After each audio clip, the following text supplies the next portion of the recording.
Jangan lupa subscribe YouTube channel Metro TV News dan jangan lupa nyalakan notifikasinya. Pemirsa, indeks harga saham gabungan atau IHSG pada hari terakhir perdagangan pekan ini berada di zona hijau dan kembali mendekati level 7.000. Sentimen apa saja yang mempengaruhi pergerakan IHSG dan juga nilai tukar rupiah pada hari ini? Kita segera bergabung dengan Mercy Wijaya langsung dari Bursa Efek Indonesia. Mercy, apa saja yang menyebabkan pergerakan IHSG, nilai tukar rupiah, dan pergerakan komoditas sepanjang hari ini? Sentimen apa saja yang mempengaruhi? Jessica dan pemirsa, larangan ekspor CPO yang akan segera berakhir tanggal 23 Mei 2022 serta rencana investasi Elon Musk ke Indonesia menjadi sentimen positif yang turut menguatkan kinerja indeks harga saham gabungan. Selain itu, fundamental ekonomi Indonesia yang masih kuat, pertumbuhan ekonomi yang solid, inflasi yang terkendali, serta surplus neraca perdagangan juga menjadi sentimen positif yang memperkuat kinerja IHSG sehingga ditutup naik 1,39%. Sudah mendekati level 7.000 kembali dan pada pekan depan IHSG akan menguji level resisten 7.000.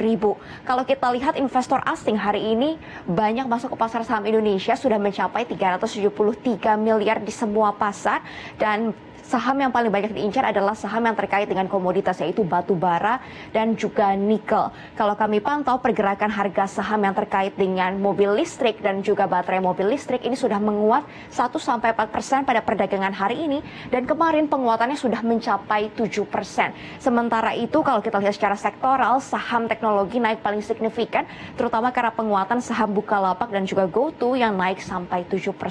Penguatan IHSG ini searah dengan penguatan indeks utama kawasan Asia, indeks Nikkei, Hang Seng, dan juga Straits Times menguat hari ini karena adanya sentimen positif dari Tiongkok, yang mana pemerintah Tiongkok menurunkan suku bunga pinjaman tenor 5 tahun sebesar 15 basis poin untuk menggenjot kredit dan kembali memulihkan ekonomi Tiongkok yang terdampak akibat pandemi COVID-19. Dan kalau kita lihat pergerakan nilai tukar rupiah hari ini juga berhasil menguat 0,52% terhadap dolar Amerika Serikat di 14.642 rupiah per dolar.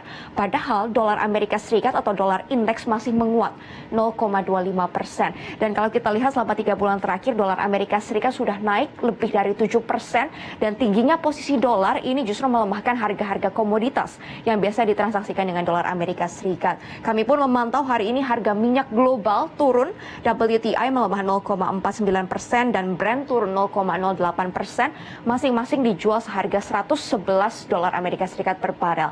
Sementara harga aset yang dianggap aman, yaitu emas, masih menguat pada perdagangan hari ini.